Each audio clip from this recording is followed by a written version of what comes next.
հյուրերի դուք էլ հաստատում եք, որ դուք եւս չեք լինելու ԿՊ-ի նախընտրական ցուցակում, ինչու հարցը։ Մենք հանգիստ կանչեցիք, ասեցի գալիս որ եմ, ամեն ինչ եկել եմ։ Հայաստանում լավ է, արդեն ժամանակն է, որ դուք էլ զբաղվեք ձեր սիրած գործով։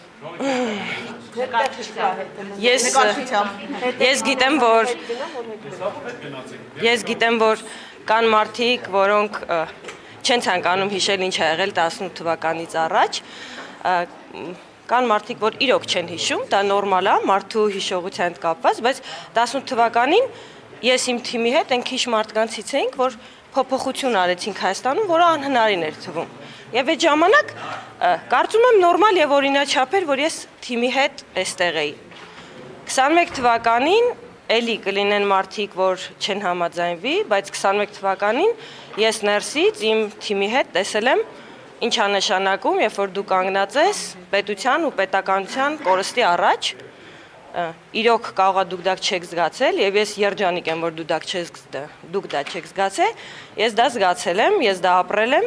իմ ընկերների հետ ու ես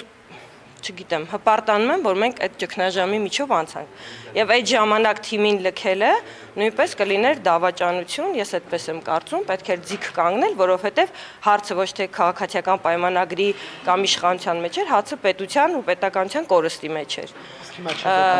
Դրանից հետո ես կարծում եմ, որ հատկապես այս տարի շատ լավ արդյունքների ենք հասել,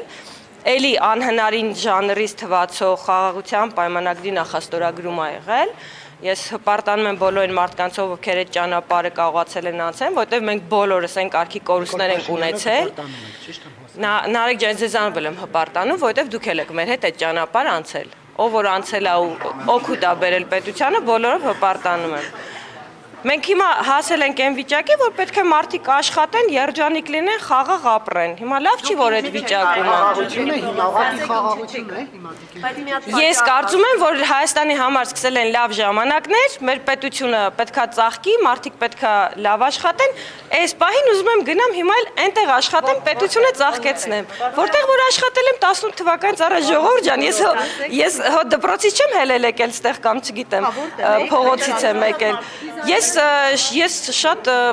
կեսագրությունից չեք նայում, ես իմ կյանքում 16 տարեկանից սիրելիներս աշխատել եմ 16 տարեկանից մինչև այսօր, բացառությամբ մի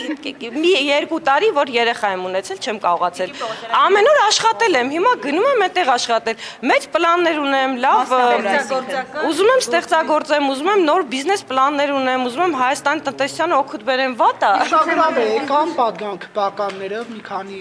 սեզոն եղան գումարում, ավելի ճիշտ եղան պատգամավոր, հիմա գնում են բիզնես դնելու, այսինքն պատգամավորները Ջան, դուք առաջին անգամ չեք ինձ խայթում, ես 18 թվականից առաջ էի բիզնեսով զբաղվում, լսում եմ։ Հիմա ըստ էության պատգամավորի գործը այդպես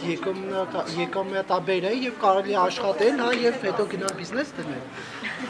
Սիրելի Նարեկ, առաջին անգամ չի, որ այդ հարցով դու ինձ խայթում ես։ 18 թվականից առաջ ես աշխատել եմ, բիզնես եմ ունեցել, շատ ավելին եմ վաստակել, քան ազգային ժողովում եմ վաստակում։ Ես օրենքը պահպանող, հարգող պատգամավոր եմ, ես երբեք ինձ թույլ չէի տա պատգամավորական գործունեությանը զուգահեռ որևէ գործունեություն ծավալել, որտեղ դա անօրինական է եւ հակասահմանադրական։ Հիմա ես ուզում եմ իմ ընտանիքի համար ավելի լավ ժամանակներ բերեմ։ Ինչ մեղք ունեն իմ երեխաները։ Շարունակելու եք մնալ կուսակցությունում, թե դուրս եք։ Շարունակել եմ կուսակցությունում մնալ, դա ոչ մի բան չի փոխվում, երբ որ իմ ընկերներն իմ կարիքը կզգան, ես նորից կլինեմ իրանց կողքին, ընտրություններին իրանց օգնելու եմ։ 26 թվականին քաղաքացիական պայմանագիրը վստահ եմ, որ հաղթանակ ունենալու եւ լավ հաղթանակ ունենալու։ Իսկ դուք բիզնեսի ո՞ր ճյուղն եք ընտրել։ Ես համարում եմ, որ քաղաքականությունից դուրս կյանք կա, ես տեսել եմ 30 տարվա մեջ ոնց են եկել մարդկանց ժամանակ եւ իրենք չեն գիտակցել, որ ժամանակը եկել է գնալու, պետքա սթափ լինել, պետքա հասկանալ, եթե արել ես այս պահին ուրիշ տեղ ես քեզ տեսնում, պետքա հանգիստ գնաս, չվախենաս։ Կարող է կան մարդիկ, օրինակ 30 տարվա մեջ ես տեսել եմ քաղաքական գործիչների, որոնք կարճել են քաղաքականից չեն գնացել։ Ես ընկալել եմ, որ այդ մարդը այդտեղից դուրս ոչինչ չի կարող անել։ Բացարձակապես ես սիրում եմ իմ թիմը, ես նույն ձև վերաբերում եմ պարոն Փաշինյանին, ես ոչ մեկից հիասթափված չեմ։ ինքը իմ ավակ ընկերն է, կուսակցությունը, որի համահիմնադիրներից մեկը ես եմ եղել, ԿՊ-ից ոչ միտեղ չեմ պատրաստվում։ Ինքնակամ եք գնում, հարցս կներեք, էլի ինքնակամ եք դուք։ Ամբողջությամբ ինքնակամ։ Բայց դուք միշտ տարբեր կար։ Նախուշի արդյոք պատասխանատվությունից, որովհետև առաջիկամ ծանրագույն որոշումներ պետք է կայացվի, խորհրդանում նաև Ես արդեն ասեցի, ես վստահ եմ, որ կհասցնեմ, արդեն մեկը Արդեն մի համաձայնագիր եկել է, ես քվեարկել եմ եւ նորից կքվեարկեի, ես կարծում եմ չկա ավելի լավ բան, քան խաղաղ պետության մեջ ապրելու արարելը,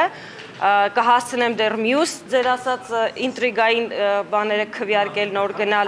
փախուստ չի, փախուստ կներ 21 թվականին, եւ մենք տեսանք այդ փախուստը։ Նիկոլ Փաշինյանի հետ ձեր որոշման մասին քննարկում ունեցել եք, ինչպես է նա արձագանքում։ Ոչ, պարոն Փաշինյանը մեր ոչ մեկի ազատ կամ արտահայտման վրա ազդեցություն չի ունենում։ Չէ, ազդեցության մասին չեմ ասում, ոնց է արձագանքում։ Բայց տեղեկություններ կա, որ ասել են ովքեր չառաջադրվեն խնդիրները։ Ես պարոն Փաշինյանի հետ չեմ խոսել այդ հարցով։ Պարոն Փաշինյանը երբևիցե, ես չգիտեմ Նարեկ ինչ ինֆորմացիա ունի եւ Նարեկին ոնց են վերաբերվել, երբևիցե իրեն ճանաչած առաջին օրվանից որևէ մի օր ինքը իմ ազատ կամ արտահայտման վրա ազդեցություն չի ունեցել եւ դա չէր կարող լինել։ Երբ ասում էր, որ պետք է SMS-ով պետք է հեռանալ խմբակցությունից, դա ազատ կամ Դուք ասում եք ես ասում եմ իմ հետ նման բան չի եղել, եթե մարդիկ այնպես են, եթե կան մարդիկ, որոնք ունենում են այնպիսի վարքագիծ եւ հետագիծ, որ լավ չեն ընկալում ինչա կատարվում եւ իրանց պետքա բացատրել ինչա կատարվում, այդ մարդկանց խնդիրն է։ Ես ասում եմ, ես այդ խնդիրը չեմ ունեցել։ Ես միշտ իմացել եմ ինչա պետք անել։ Բայց արդյոք սա չի խոսում այն մասին, որ խնդիրներ այնուամենայնիվ խմբակցությունում կան, որովհետև էլ պատգամավորներ կան, որոնք չեն ցանկանում։ Ես հասկանում եմ, դուք ինչ շատ եք սիրում։ Ուզում եք ես մնամ խորհրդարանում։ Տեսեք, եթե ես չեմ կանգնում այստեղ եւ ճեպազրույց տալիս եւ դա չի նշանակում, որ ես пассив եմ։ Ես իմ հանձնաժողովում իմ ամենօրյա աշխատանք արել եմ։ Այն ինչ հասնում է ինձանից, ես արել եմ։ Եթե պետքա քաղաքական ես հասանք պատարակներին, անկեղծ խոսում եք դրա մասին խոսել։ Դա որովհետև ընկալում եմ որպես աջակցություն Լավ, հիմա վարչապետի ես այդ թեմային չէի ցանկանում անդրադառնալ, բայց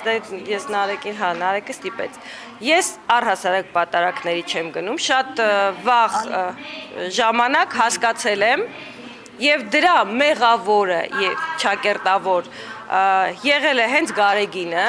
եւ իր քահանաները դա այսօր չի եւ 18 թվականից հետո չի որ եղել։ Ես իմ համար հասկացել եմ, որ այդ մարդիկ էտալոնը չեն, որտեղ ես պիտի պատարակի գնամ, իրանց վարքը նաեւ 30 տարվա ընթացքում բերել է ինձ այդ մտքի, որ եթե ես Աստծո հետ խոսելու բան ունեմ, իմ միջնորդը ոչ Գարեգինը, ոչ նրա նման քահանաներն են, ոչ էլ շենքը, եթե ես Աստծո հետ խոսալու կարիք ունեմ, ես հիմա ձեր հետ այստեղ կանգնած էլ կարամ Աստծո հետ խոսամ, դրա համար ինձ պետք չի որևէ տեղ գնալ։ Իսկ եթե ես 30 տարի Աստծո տունը ամբողջ տիեզերքն է։ Եթե Աստված ամեն տեղ է, դե ես էլ ձեզ ասում լավ չեք ընկալում ուրեմն քրիստոնեությունը, եթե Աստված ամենուր է եւ ամեն ինչի մեջ, ուրեմն Աստված իմ ու ձեր մեջ է ու իր համար տուն գոյություն չունի։ Իր սաղ տունը տիեզերքն է։ Պողոսյան, ձեր հավատի հետ կապված դուք մի հայտարարություն արեցիք շատ մի քանի տարի առաջ, որը բավականին քննարկվեց, որ եթե մի տող անգամ Փաշինյանը գրեր բյուջեում, դուք դրան կքվեարկեիք։ Դուք չէիք կարող դա մոռանալ, չէ՞։ Ես չեմ մոռանում ոչինչ։ Հիմա ձեր հավատը Նիկոլ Փաշինյանի հանդեպ եկեղեցուն դուք ասում եք Գարեգինը։ Ես ձեզ հասկացա։ Հիմա ես այդ հավատը այդքան անստասան է մնալու միշտ եւ ինչով է պայմանավորված Փաշինյանի հանդեպ այդ մեծագույն հավատը։ Okay։